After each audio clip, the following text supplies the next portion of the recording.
بسم اللہ الرحمن الرحیم۔ آج ہم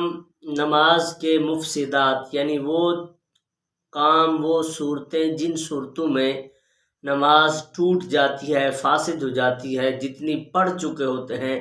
وہ نماز ضائع ہو جاتی ہے، اس نماز کو دوبارہ پڑھنا پڑتا ہے، ان مسائل کو ذکر کریں گے، ان صورتوں کو ذکر کریں گے کہ نماز کی حالت میں اگر یہ کام کر لیا تو آپ کی نماز فاسد ہو سکتی ہے۔ ان مسائل کو جاننا ہر مومن مسلمان کے لیے ضروری ہے تاکہ ہم اپنی نماز کو صحیح طریقے سے ادا کر سکیں، اور نماز کے اندر اگر کسی قسم کا ایسا مسئلہ آئے جس سے ہماری نماز فاسد ہو سکتی ہے اس سے بچ سکیں۔ اس سے پہلے گزارش ہے کہ اس طرح کے شرعی مسائل کا حل جاننے کے لیے ہمارے چینل کو ضرور سبسکرائب کریں۔ سب سے پہلی بات نماز کو توڑنے والی وہ ہے نماز کے اندر کلام کرنا، نماز کے اندر کسی سے بات کر لینا، چاہے بھولے سے ہو، چاہے جان بوجھ کر ہو، چاہے غلطی سے ہو،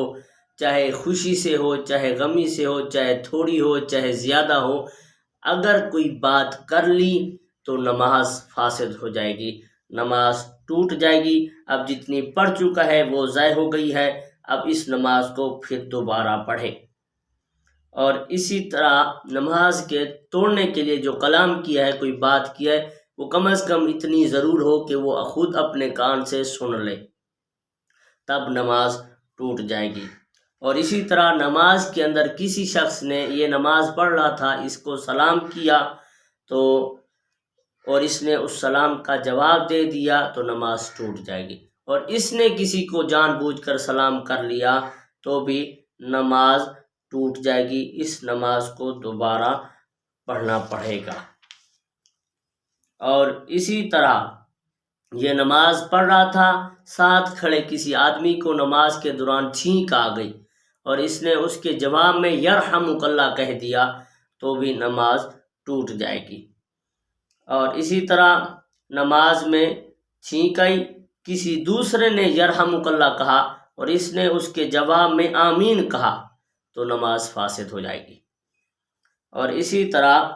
کسی نے یہ نماز پڑھ رہا تھا، نماز کے دوران اسے خوشی کی خبر سنائی، مثلا کہ تیرا بیٹا پیدا ہو گیا یا تیرا فلاں دوست گھر آ گیا ہے، تو اب اس نے اس کے جواب میں الحمدللہ پڑھ لیا تو اس کی نماز ٹوٹ جائے گی۔ اور اسی طرح کسی نے اسے آگے کوئی غمی کی خبر سنائی اور اس نے اس کے جواب میں انا للہ و انا الیہ راجعون پڑھ لیا تو بھی نماز فاسد ہو جائے گی۔ تو الغرض یہ چند ایک مسائل ہیں جو ہم نے آج کے اس حصے میں بیان کی ہیں، اور دوسرے حصے کا انتظار کریں، اس کے اندر چند دوسری صورتوں کو بھی بیان کیا جائے گا جن سے نماز ٹوٹ جاتی ہے۔